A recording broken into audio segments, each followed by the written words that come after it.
میری آواز پہ میرے ابا نے کام دھرے، مبارک احمد نے، اور وہ بہت ضروری تھا میرے لیے، اور ان کے دوستوں نے دھرے، آپ وہ اس سے زیادہ ضروری تھا۔ بھگوان ہی سمجھیے۔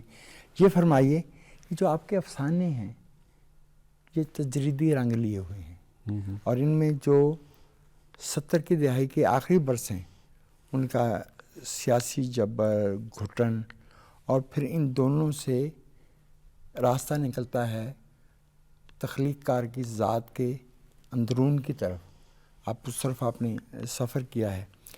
آپ کو انتظار حسین نے جو آپ پہ تحریر لکھی اس میں خبردار کیا تھا کہ جب آپ زبان کے ساتھ کھیل رہے ہوں تو آپ نے لسانی تشکیلات والوں کے انجام سے انتباہ کیا تھا آپ کو کہ خبردار رہنا ہے۔ میں نے دیکھا کہ جو آپ کی نثر ہے، اگرچہ اس میں آپ اسم اور فعل دونوں میں کچھ اپنا رنگ دکھاتے ہیں، لیکن غرابت نہیں ہے اس نثر میں، جیسی غرابت ہمیں کچھ آپ کے دوسرے سینئر ہم اثر لوگوں میں جو لسانی تشکیلات کے بانی مبانی کہلاتے تھے، افتخار جالب ہوئے، قمر جمیل ہوئے، ظفر اقبال ہوئے، ویسی غرابت آپ کے ہاں نہیں ہے، حتیٰ کہ انور سجاد جیسی بھی نہیں ہے۔ تو کیا آپ نے شعوری طور پہ اپنی زبان کے بارے میں کچھ حدود، کچھ لکیریں، کچھ فالٹ لائنز مقرر کی تھیں جب آپ نے لکھنا شروع کیا؟ دیکھیے، میں جو بھی لکھتا رہا ہوں اس کا سب سے پہلا قاری تو میں ہوں، اور اگر لکھا ہوا مجھے سمجھ نہیں آ رہا تو اس کو جو ہے وہ کسی کو سنانے کا مجھے تو بات سمجھ میں نہیں آتی۔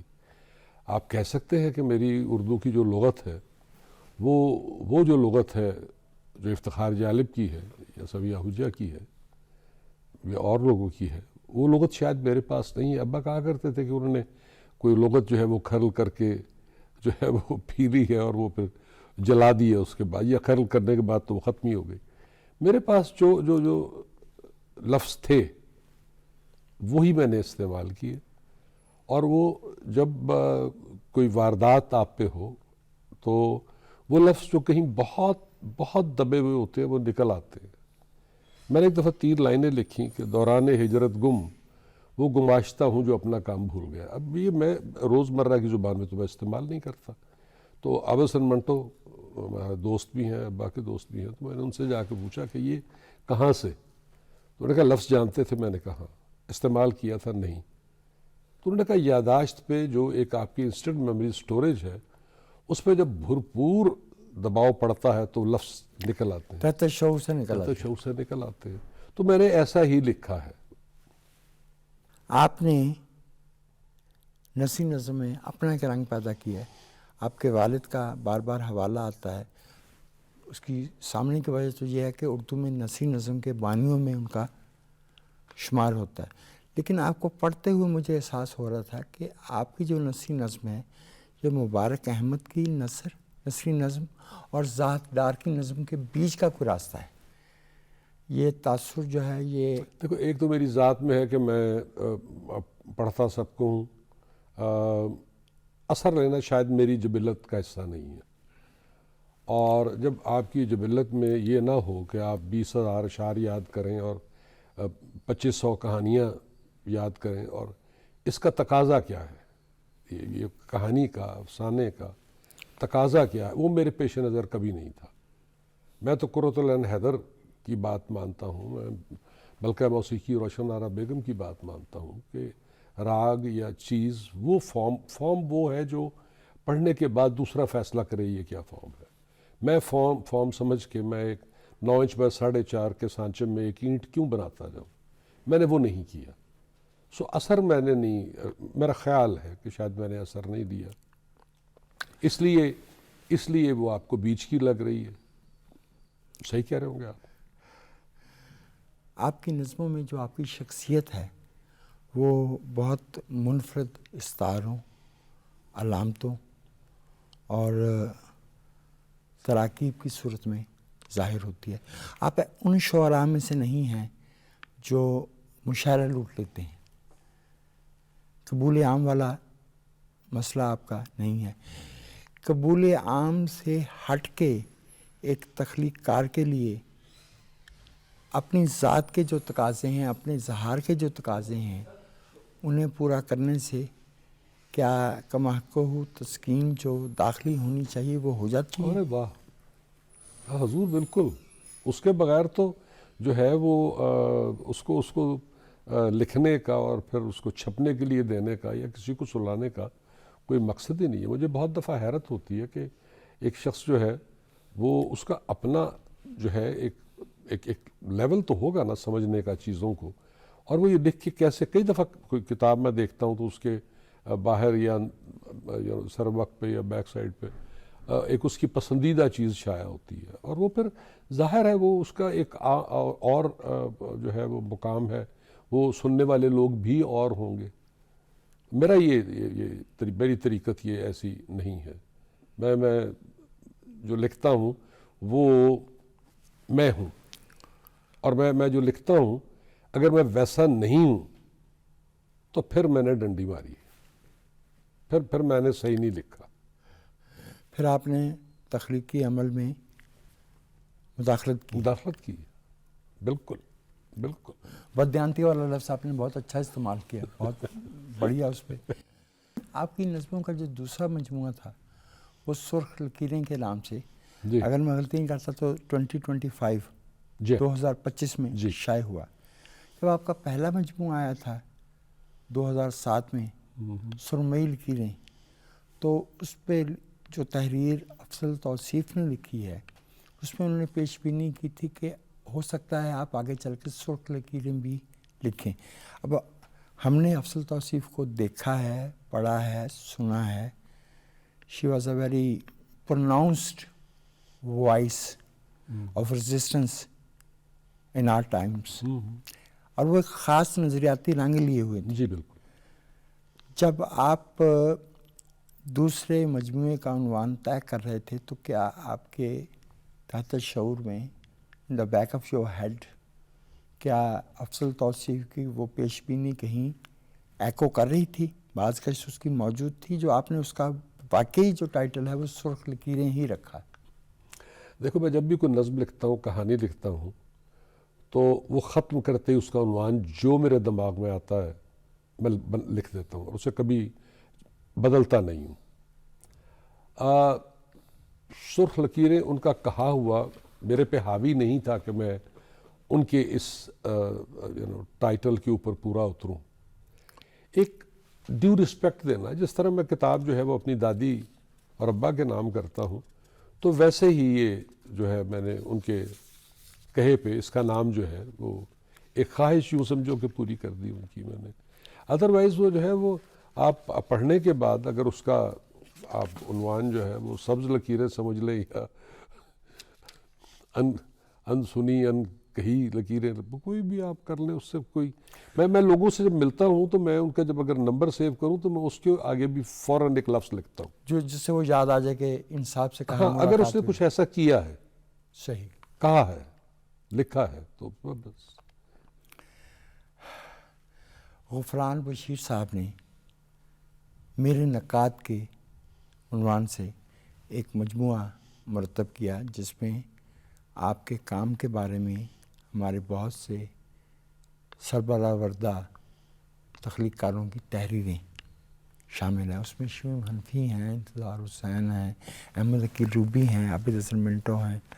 ان میں سے کم و بیش ہر لکھنے والے نے آپ کے کام کی جو تعبیر کی ہے، جو توجیہ کی ہے، اس میں کوئی ایسا منفرد زاویہ دریافت کیا ہے جو باقیوں نے نہیں کیا.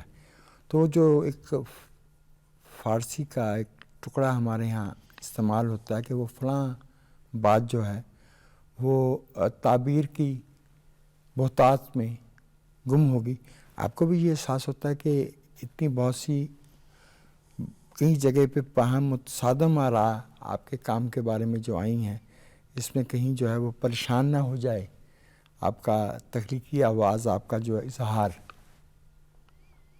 مجھے خالد احمد کی چند لائنیں بہت پسند ہیں، very dear to, very close to my heart. انہوں نے میرے بارے میں لکھتے ہوئے، اور وہ بلکہ میں نے جو ہے دریافت کیا ان کے انگریزی میں لکھتے تھے وہ اب ویسے وہ اردو بھی بہت اعلیٰ پائی گئی بڑے ہاں لیکن لکھا انہوں نے مضمون جو میرے پہ جو انہوں نے لکھا 2 دفعہ لکھا وہ آدھے پیج کا وہ انگلش اخبار میں ہی چھپا. اس میں انہوں نے یہ کہا کہ میں ہاف ٹروتھ پہ بلیو کرتا ہوں یا ہاف ٹروتھ کا آدمی ہوں. دیکھو کئی چیزوں کے بارے میں تو آپ کہہ سکتے ہیں کہ یہ پتھر ہے یہ 1 کلو کا ہے. آپ کسی خیال کے بارے میں اس کو گرامز میں آپ اس کو نہیں تول سکتے. رائٹ. اور اس میں انہوں نے ایک اور لائن لکھی جس میں انہوں نے کہا کہ یہ برف توڑنے والے تیشے سے چیزوں کا جواب دیتا ہے. تو مجھے لگتا ہے کہ برف توڑنے والے تیشے سے تو ٹراسکی کا سر بھی توڑا گیا تھا.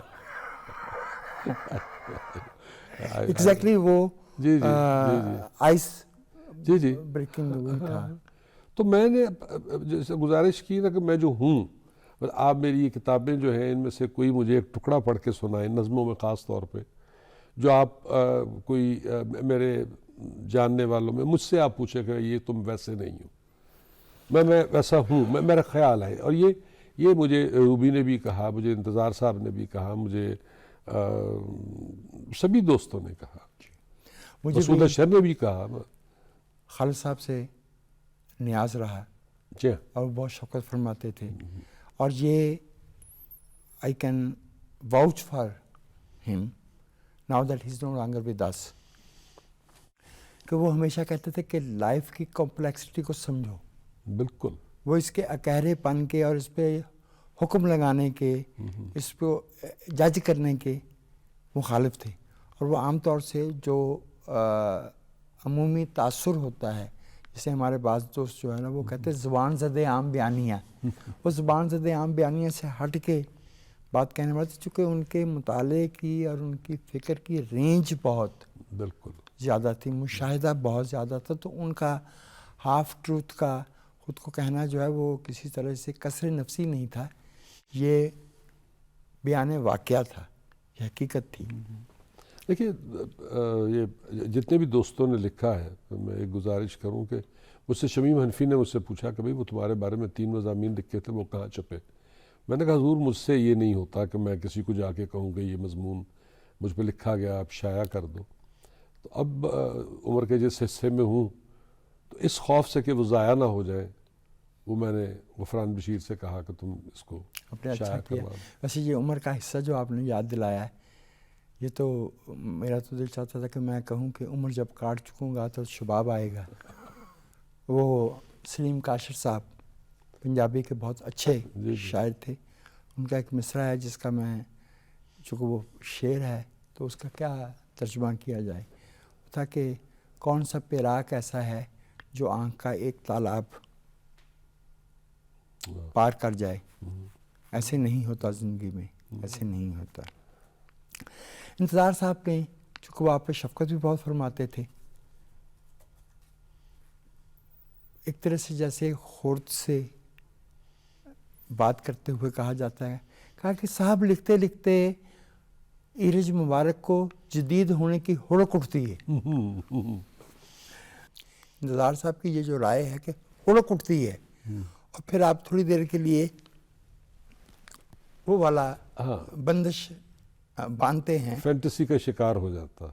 یہ لکھا انہوں نے ایگزیکٹلی. دیکھو جب انہوں نے یہ لکھا تو مجھے تو اس پہ کوئی نہیں تھا. انہوں نے تو اس کو عنوان بھی رکھا گر پدر نتوانند تو وہ ہاں تو میں نے وہ جو ہے وہ نہیں اس پہ کوئی مجھے اعتراض نہیں تھا. ٹھیک ہے ان کی فائنڈنگ تھی انہوں نے کہا اس کو.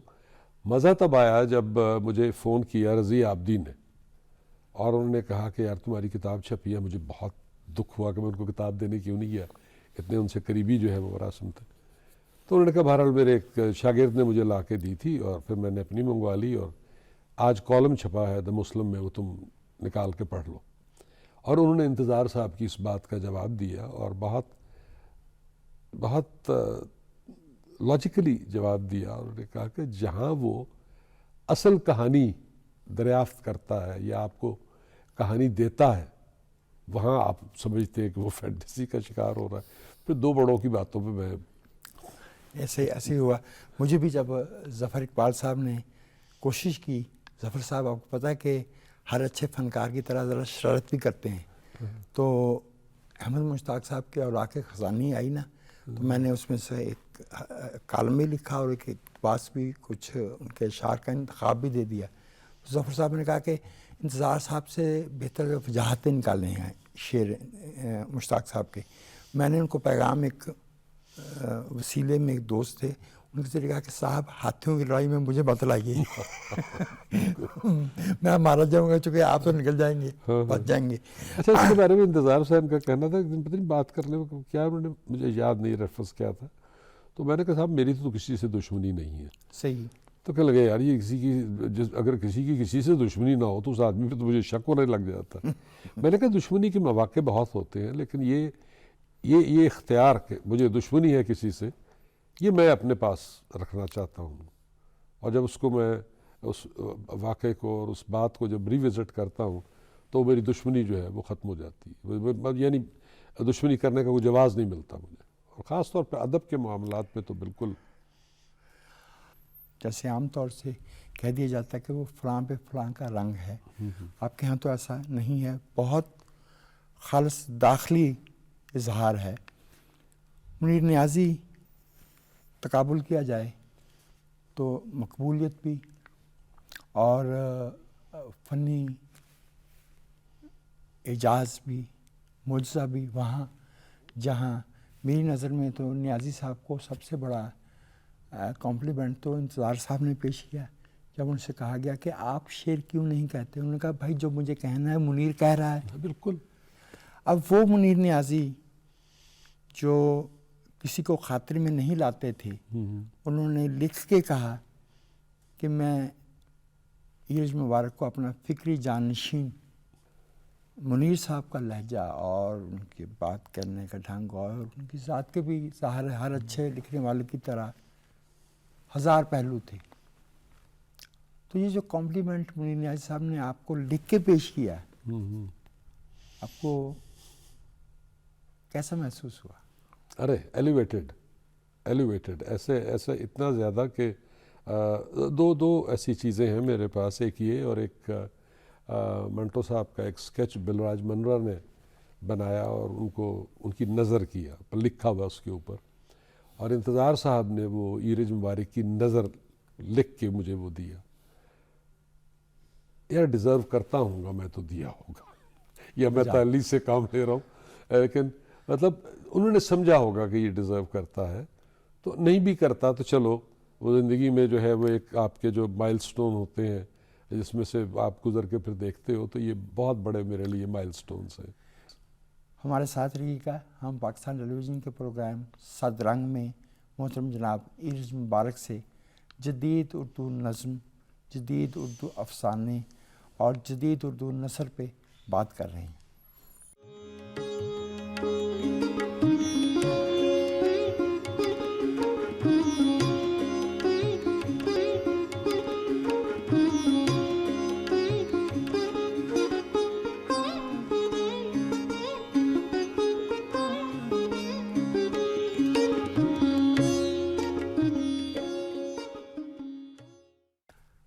پاکستان ٹیلی ویژن کے پروگرام صد رنگ میں ایک وقفے کے بعد وجاہت مسعود پھر سے حاضر ہے, اور جیسا کہ ہم جانتے ہیں آج ہماری تیسری نشست ہے جو کہ ہمارے معمول سے ہٹ کے ہے.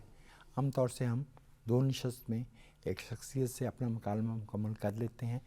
قبل ازیں ہم نے پروفیسر ساجد علی سے 3 نشست میں بات کی تھی, اور اب یہ موقع ہمیں ملا ہے, اعزاز ملا ہے ایرج مبارک صاحب سے 3 نشستوں کا. ایرج بھائی, ایک طالب علم کے طور پہ سرمئی لکیریں پڑھتے ہوئے مجھے آپ کے اپنی نظموں میں پکاسو کی سینسیبلٹی کی بازگشت محسوس ہوئی. ہوگی, ہے نا؟ ہوگی, ہوئی. اچھا, یہ جو اس مجموعے میں نظم اسی عنوان سے ہے, سرمئی لکیریں, جی ہاں, وہ 2005 یا 2000 اس صدی کے ابتدائی برسوں میں آپ نے ہلکا اور باب ذوق کے کسی قصے میں فٹ پاتھ پہ پڑی تھی. جی جی وہ انہوں نے بند کیا ہوا تھا تو ہم فٹ پاتھ پہ نشست اس کی کرواتے تھے. کس نے بند کیا تھا؟ وہ بند ہوا تھا جی وہ جب ٹائروں کی دکان جی تبدیل کرنے لگے تھے تو ہم لوگوں نے منٹو صاحب کے ساتھ میں شامل تھا. اور یاد ہے وہ جو سراج صاحب کا یہ خیال تھا کہ جی جی یہاں پہ ٹائروں کی دکان بننی چاہیے. جی تو کیا یہ ممکن ہے کہ آپ سے درخواست کی جائے کہ آپ وہ نظم ہمیں سرمئی لکیریں سے، اگر میں غلطی نہیں کرتا تو صفحہ 21 یا 23 پہ ہے. جی جی ضرور. چونکہ وہ پکاسو کا ذکر آیا تو ذرا ہمارے دیکھنے والوں کو ذرا ایک نمونہ بھی مل جائے کہ کیسے کہاں پہ شعر مصوری سے جا ٹکراتا ہے، کہاں مصوری شعر کی حدود میں ہمارے داخل ہوتی ہے. مصور تھے احمد پرویز، جی ایبسٹریکٹ پینٹر تھے. جی اچھا میں جتنے بھی ایبسٹریکٹ پینٹرز کو جانتا ہوں، میں بہت قربت رہی ہے. یہ انکل ریاض قادر کے بہت گہرے دوست تھے، ان کا رائٹ. بہت وقت میرے ساتھ گزرا. ان کی ایک ایگزیبیشن بھی میں نے فری میسن ہال میں یہ جو کروائی تھی. شیزان کا ایس تھا یہ شمزہ نہیں صاحب کا، وہ شمزہ صاحب کا ہے. شمزہ صاحب کا ہے نا؟ ہاں جی ہاں جی ہاں جی. تو یہ اب دیکھیں اتفاق کی بات ہے کہ آپ اب کہہ رہے ہیں کہ اس میں پکاسو کریں گے، تو یہ کتاب کے ٹائٹل کے اوپر جو ہے پکاسو احمد پرویز کی وہ یہ بھی میرے پاس موجود ہے میرے اس میں نظم آپ کو. پکاسو کی ایک پینٹنگ کا قصہ میرے پاس ہے، وہ پھر کبھی. اچھا. صحیح. اس نظم کا عنوان ہے سرمئی لکیریں. مکان کے کمرے کی مغربی دیوار پہ تختہ سفید پہ ایک لکیر کھینچی. واہ. جھجکتے جھجکتے کہیں الٹے پلٹے خم دیے، یوں کمرے اندر اکیلے میں شرمایا گھبرایا مر مٹا.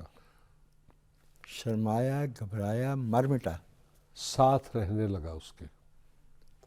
کمرے کے سارے دروازے بند کر کھڑکیوں کے پردے کھینچ، بلب کی روشنی جب تختہ سفید پر پڑتی، وہ تختہ سفید سے دیوار اور دیوار سے پھسلتی پھیلتی فرش ہو جاتی. واہ واہ واہ واہ. میں فرش پہ ہاتھ پھیرتے مسلتے تھک جاتا تو سو جاتا. واہ واہ واہ. صبح سویرے روشن دان سے اترتی پھسلتی پہلی کرن پہ وہ اپنا بدن سمیٹے تختہ سفید پہ جا بیٹھتی. میں اتنے بہت پہ بہت خوش تھا. واہ واہ واہ واہ واہ. مگر جب خوشی کی آواز دیوار پھاڑ باہر سڑکوں پہ ناچنے لگی تو انگلیاں اٹھیں. سب نے پوچھا یہ تختہ سفید سے اتر مشرقی دیوار لگے تختہ سیاہ پہ تمہارا گھر کیوں نہیں بساتی، چولہا گرم کیوں نہیں کرتی.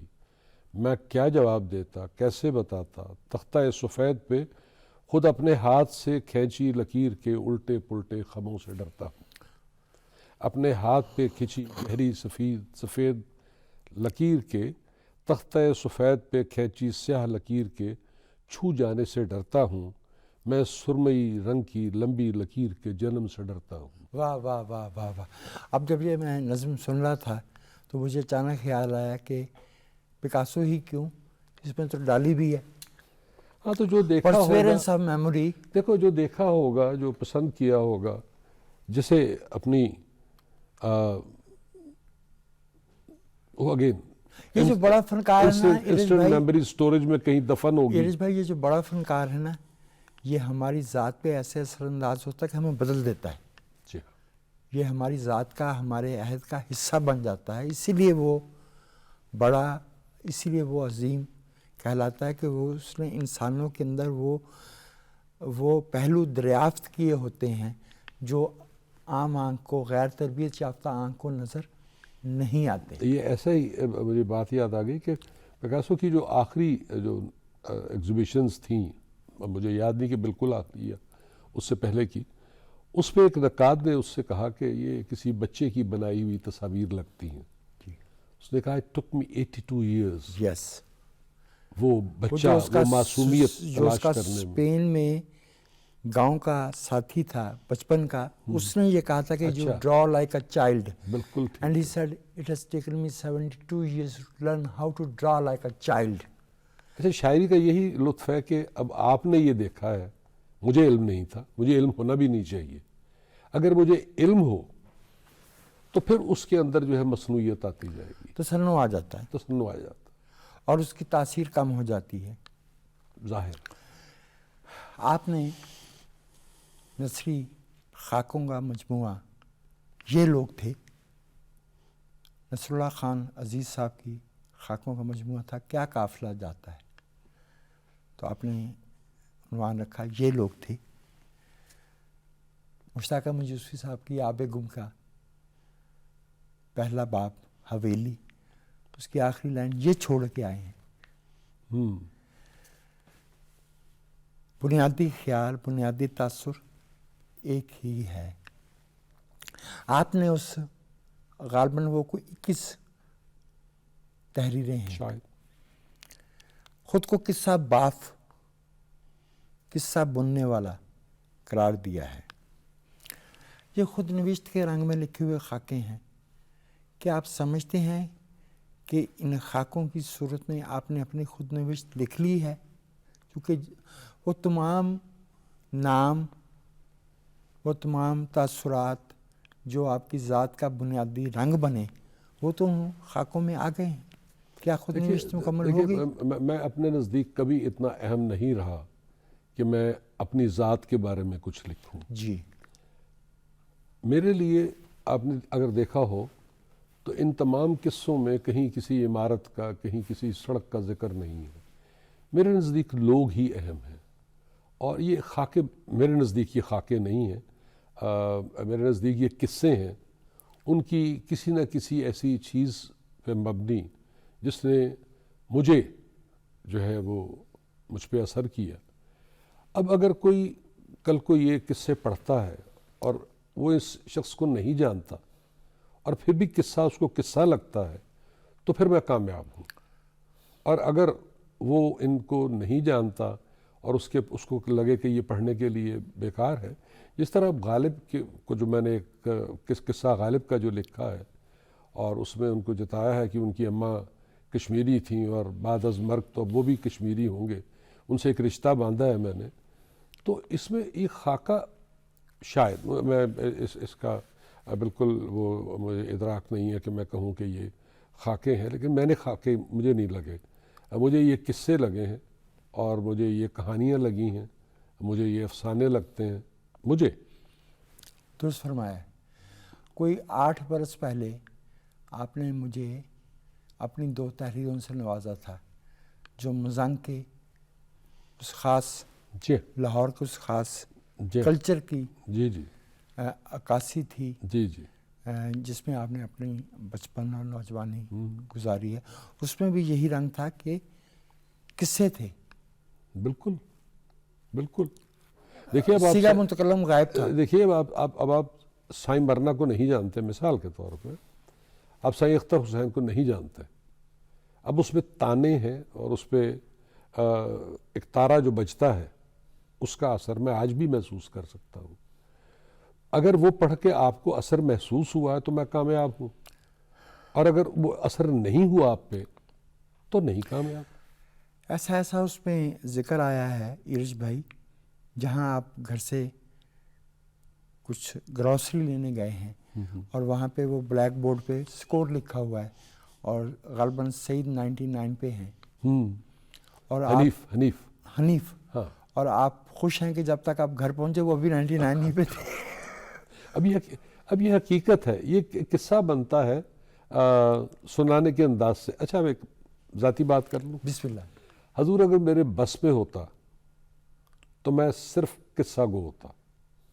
میں کسی چوک میں کھڑا ہو کے قصے سناتا، اور اگر وہ قصہ کسی کو اچھا لگتا تو وہ اس کو آگے بیان کرتا. مجھے قصہ بہت اچھا لگتا ہے، لیکن اس کے اندر بہت زیادہ ضرب نہ ہو، اس کے اندر بہت زیادہ تحریف نہ ہو. اس میں آپ کی میں جو ہے وہ میں اس عشق کا قائل ہوں جس میں میں ختم ہو جائے، ہم کا صیغہ آ جائے.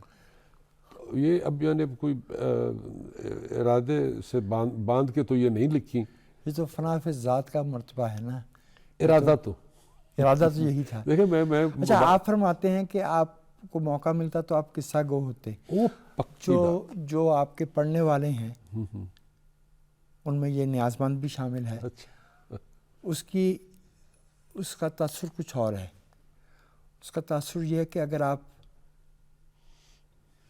نقش نگار ہوتے تو آپ یہ نقوش کھینچ دیتے. تخلیقی بندہ کوئی بھی رنگ اپنا سکتا ہے، وہ سر میں جا سکتا ہے، وہ رنگ میں لکیر میں جا سکتا ہے، وہ لفظوں میں جا سکتا ہے. مقصد تو جو ہے وہ ایک لمحے کو گرفت کرنا ہے، جی، ایک کیفیت کو گرفت کرنا جی، ہے، اگر وہ کنوے ہو جائے تو سبحان اللہ. اور آنے والوں کے لیے اس کو زندہ کر دینا ہے. بالکل بالکل بالکل درست فرما رہا آپ. دیکھو میری جو ہے وہ وقت کے ساتھ ساتھ ایک سب سے پہلے میں نے کوئی ایک ساز خریدا، اور محنت شاید میرے میں نہیں تھی، میں ناکام ہوا. میں قاضی اسلم سے میں نے ڈرائنگ سیکھی. انہوں نے مجھے لکیر لگانی، دائرہ لگانا، دائرہ کاٹنا، توڑنا سکھایا. اور پھر کہا کہ جب انہوں نے ٹریننگ مکمل میری کر دی تو انہوں نے کہا کہ اب کچھ ہوا تو نکل آئے گا. بھائی وہ کچھ نہیں تھا میرے اندر، وہ نہیں نکلا. سو میں نے لفظوں سے تصویریں بنانی، میں نے لفظوں سے موسیقی پیدا کرنی. یہ لفظ سے محبت کرنا، وہ تو ظاہر لفظ جو ہے اس کے اندر ایک دنیا چھپی ہے. بالکل. اس کو میں نے ایرج بھائی ہم نے یہاں اس پروگرام میں ہمیں موقع، شکر گزار ہیں ہم اس ادارے کے کہ ہمیں اس عہد کے بہت بڑھیا خواتین و حضرات سے مکالمے کا شرف ملا. ایک بھی صاحبہ ایسے نہیں تھے جن کے بچپن میں لفظ موجود نہ ہو، کتاب موجود نہ ہو. یہ جو ابتدائی برسوں میں کتاب کا، سر کا، رنگ کا، لکیر کا ماحول ہے، یہ انسان کو اس دنیا سے دور لے جاتا ہے جس میں تشدد ہے، ظلم ہے، استبداد ہے، ناانصافی ہے. اس دنیا کو اچھا کرنے کے لیے ہمیں بہت سا سر، بہت سے لفظ، بہت سی نظمیں بہت ضروری ہے، چاہیے، بہت ضروری ہے. اور اگر ہم ان کو پسند نہیں بھی کرتے تو اس راستے پہ جو گامزن ہے، جو کوشش کر رہا ہے، اس کی ہم بدتعریف ہی، اس کو ہم بلیٹل تو نہ مطلب یہ نہیں ہونا چاہیے. ہاں، وہ جب سے شروع ہوا ہے، پہلے نہیں تھا ایسا. جب سے یہ شروع ہوا ہے تو پھر سے جو ہے ریگریشن کا شکار ہیں ہم. جی ہاں، ہم جو ہے وہ زوال پذیر ہوئے ہیں اور غریب ہوئے ہیں بہت. اسی بات آ جاتی ہے، کیسے کہیں، کیونکہ یہ ہمارا ورثہ ہے، یہ ہماری تاریخ ہے. جی. اسی ٹیبل پہ شاکر علی بھی آ کے بیٹھتے تھے، اسی ٹیبل پہ امانت علی بھی آ کے بیٹھتے تھے، بالکل. اسی پہ جلال بھی آ کے بیٹھتے تھے، شمزہ بھی آ کے بیٹھتے تھے، بالکل. اسی پہ حنیف رامے بھی بیٹھتے تھے، بالکل. گیلانی کامران بھی بیٹھتے تھے. بالکل.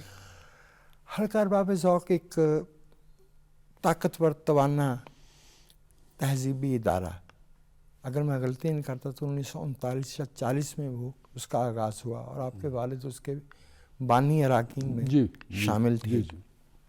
میرا جی وہ اس کے ابتدائی سیکرٹری تھے، اور حسرت صاحب اس کے پہلے منتخب ہوئے تھے سربراہ. حلقہ ارباب ذوق جیسی مضبوط روایت کے ہوتے ہوئے 1974 میں آپ نے اپنے والد سے مل کے حلقہ ارباب فنون لطیفہ کی بنیاد رکھی. اب یہ بھی قصہ جو ہے وہ کم و بیش نصف صدی کا قصہ تو ہو گیا. جی ہو گیا.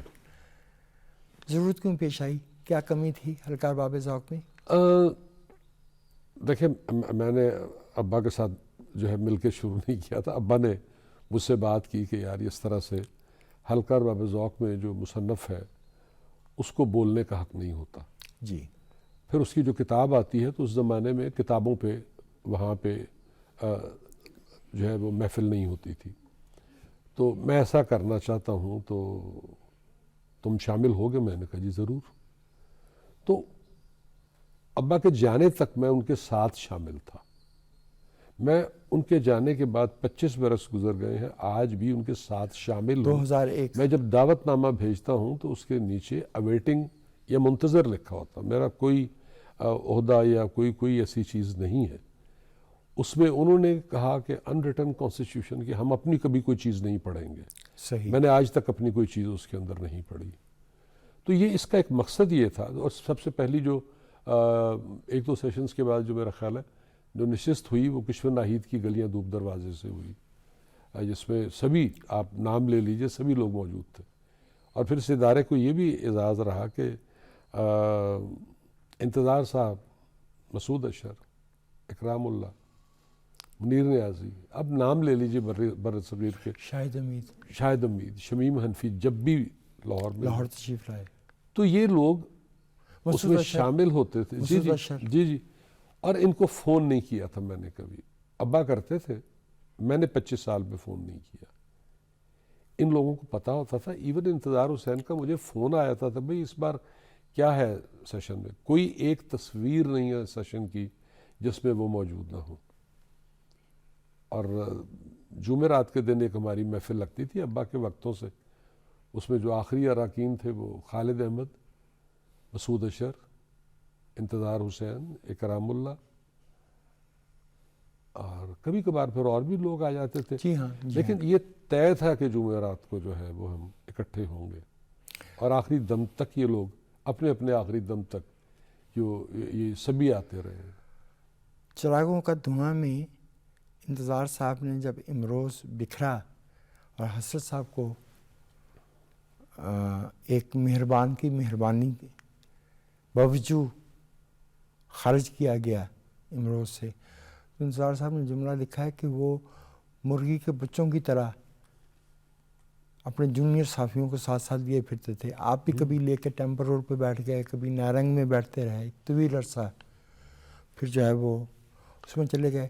یہ جو مبارک ورثہ گھر آپ نے ٹرسٹ بنایا ہے, اس کے پیچھے کیا خیال ہے اور کیا توقع ہے کہ یہ اس کو کیسے انویژن کر رہے ہیں اس کا فیوچر؟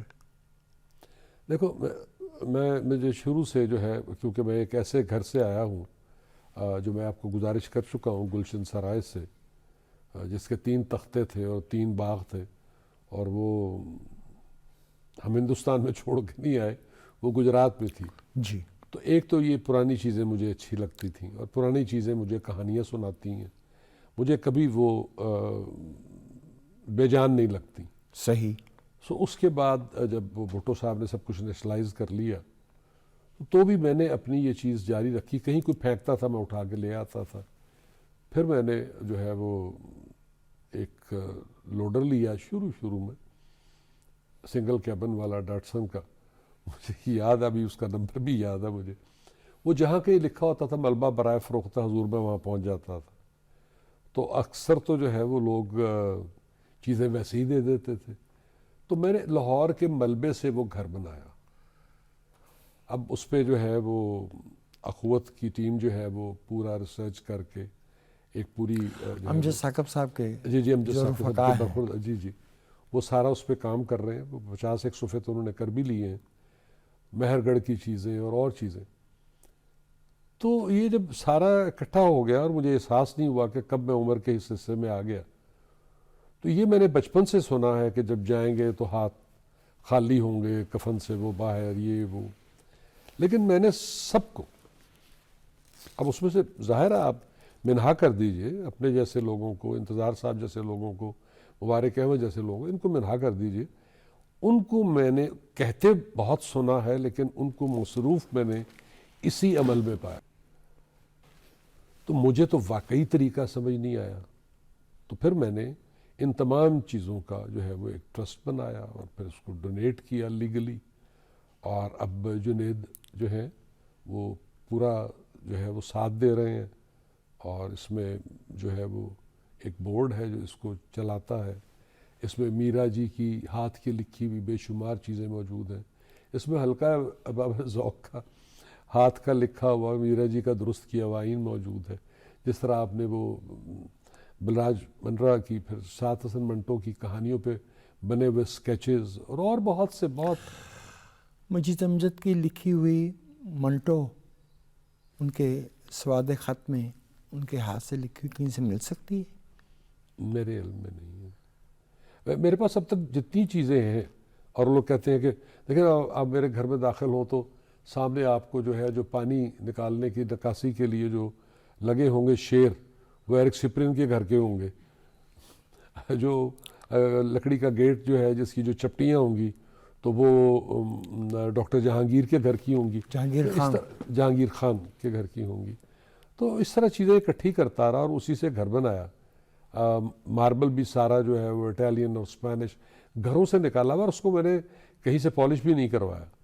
مجھے یہ چیزیں بہت عزیز ہیں. مجھے لگتا ہے کہ یہ قصہ کہاں سے، ہاں سچ، وہ ایک ہمارا ہندوستان جانے کا پروگرام بنا، ہم نے ویزے وغیرہ لگوائے اور ہم جا رہے تھے تو میرے دوست کے بڑے بھائی کو ہارٹ اٹیک ہو گیا، اور ہم وہاں جو ہے وہ البرٹ وکٹر ہاسپٹل میں، تب پرانی بات ہے جی، تو باہر ایک بینچ کے پاس جو ہے وہ ایک کوئی آسٹریلیا سے لڑکی آئی ہوئی، وہ آسٹریلیا پاکستان کا میچ سن رہی تھی.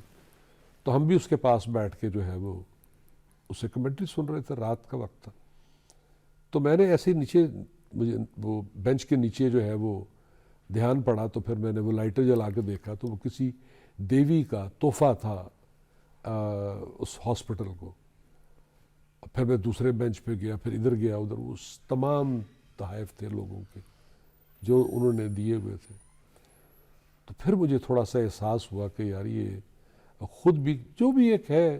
اگر یورپ کے پرانے شہروں میں جائیں تو ہر گلی میں ایسی گیلریز ہیں، وہ تو باقاعدہ جو پرانے مکان ہیں انہیں پرزرو کرتے ہیں سرکاری خرچ پہ. میں وہاں سے بہت چیزیں اٹھا کے لایا. وہاں بھی جب کوئی کسی کا بڑا مر جاتا ہے تو باہر وہ ایک لگاتے ہیں، اور جو چیز ہم نے بھی پنجاب یونیورسٹی کی لائبریری سے گرمکھی اور دیوناگری میں لکھی ہوئی کتابیں فٹ پاتھ پہ پھینکی اور جلائیں.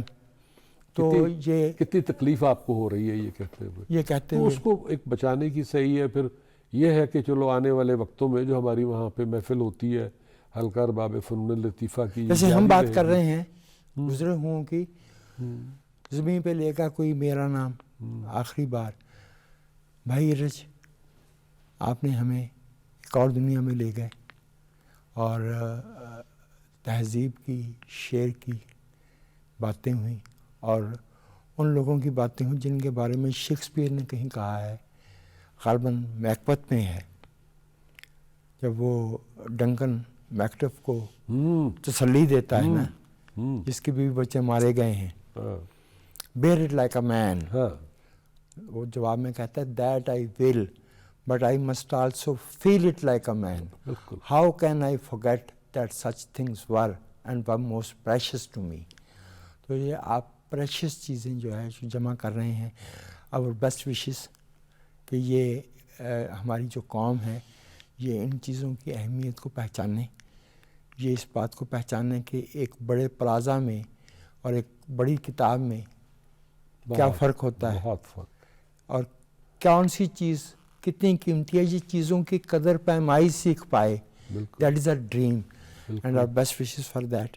And we are thankful on behalf of Pakistan Television. آپ کا شکریہ صدرنگ کی ٹیم کی طرف سے اور ذاتی طور پہ آپ کا شکریہ، اعزاز، بہت شکریہ، بہت شکریہ. میرے لیے اعزاز. تو ناظرین، پاکستان ٹیلی ویژن کے پروگرام صدرنگ میں یہ ہماری تیسری اور آخری نشست تھی محترم جناب ارج مبارک سے، جو جدید اردو نظم کا ایک بہت بڑا نام ہے، جدید اردو نثر میں صف اول کے لکھنے والے ہیں، اور جن کی نثر، جن کی ذات، جن کا احساس، جن کا شعور جو ہے وہ ہمارے ملک کا ایک بہت بڑا اثاثہ ہے. میں آپ کا بہت شکر گزار ہوں کہ آپ نے ہمارے ساتھ وقت گزارا. آئندہ ہفتے ایسی ہی کسی نادر روزگار شخصیت کے ساتھ آپ کی خدمت میں بشرط حیات حاضر ہوں گے. تب تک کے لیے وجاہت مسعود کو رخصت دیجیے. آداب.